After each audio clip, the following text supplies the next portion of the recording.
kú dédé àsìkò yìí ní gbogbo ibi tẹ́ ti láǹfààní láti máa wò mí. Orúkọ mi ni Omidan Akínkúnlé Fatima Ọlájùmọ̀kẹ́. Mo mọ iṣẹ́ yìí nípasẹ̀ kí n máa dúró ti èèyàn tó mọ̀ dáadáa tàbí gba olùdé mo máa wà pẹ̀lú ẹni yẹn dáadáa. So bí mo ṣe mọ̀ nìyẹn. Á ti tó bí ọdún 5 lẹ́yìn tí mo dẹ̀ máa dúró sẹ́ni yẹn mo lọ fún online advanced training. Ó pé lọ́pọ̀lọpọ̀ owó máa ń wọlé dáadáa.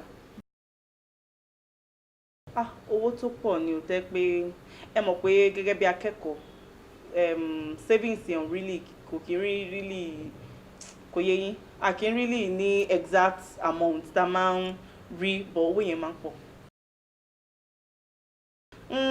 Àwọn tó ti ṣàṣeyọrí tó dẹ̀ wà successful nínú field yìí ni mo ń wò láwòkọ́ṣe mi. Mo fẹ́ kọ́ yín bẹ́ẹ̀ ṣe lè ṣe facials bẹ́ẹ̀ ṣe lè ṣe ìtọ́jú ojú yín láì ní wàhálà nínú.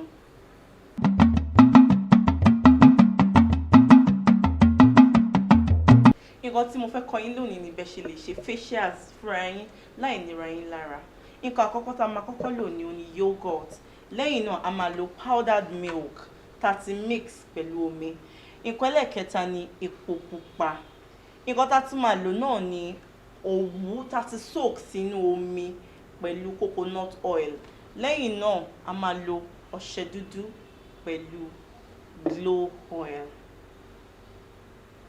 The first thing tá a máa kọ́kọ́ ṣe ni pé a máa mú òwú tá a ti soak sínú omi àti coconut oil a fi máa nu ojú ẹni tá a fẹ́ ṣe nǹkan fún.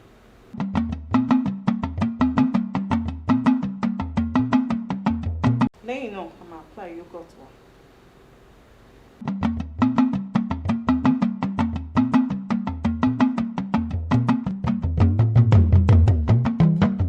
A máa jẹ́ kí yogurt wa kó dúró sójú ẹni náà fún bíi ìṣẹ́jú 3.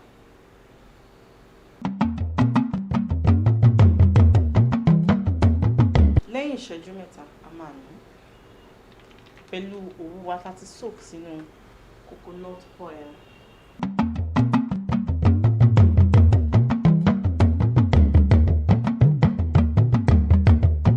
Lẹ́yìn náà a máa apply milk wa powdered milk ẹ má gbàgbé o ká soak ká mix pẹ̀lú omi.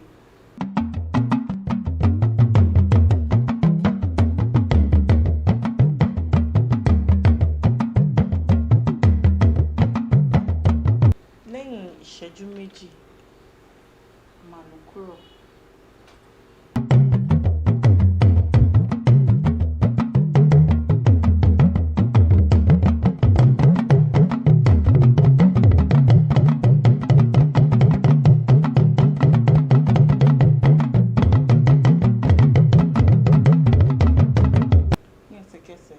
Apply epo.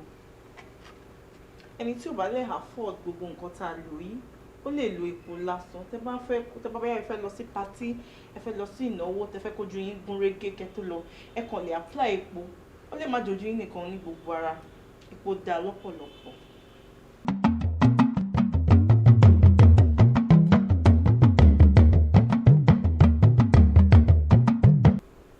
Máa jẹ́ kó lò bí ìṣẹ́jú 5.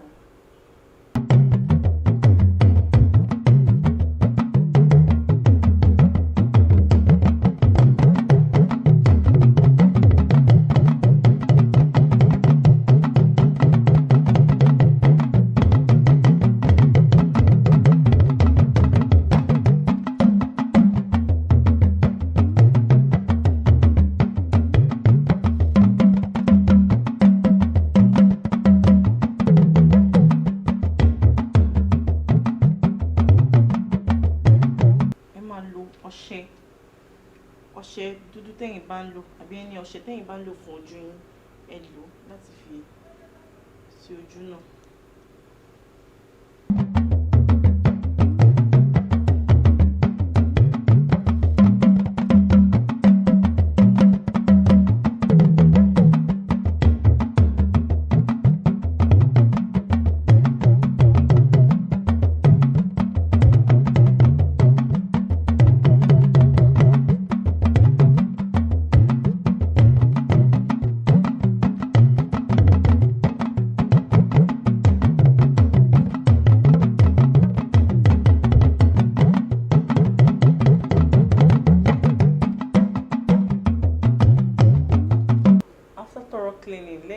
ti fọ ojú yẹn dáadáa pẹ̀lú soaked òwú wa ta soak sínú coconut oil àti omi tá bá ti fi fọ ọṣẹ kúrò ní ojú.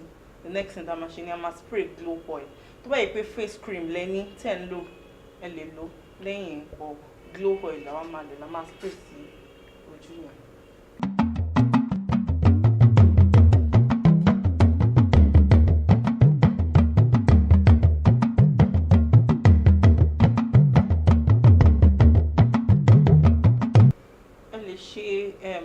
Facials yìí ní ẹ̀ẹ̀mejì láàrin ọ̀sẹ̀ kan ó dáa gan lọ́pọ̀lọpọ̀ tí nǹkan èròjà tẹ́lẹ̀ máa lò kó ga jara lọ.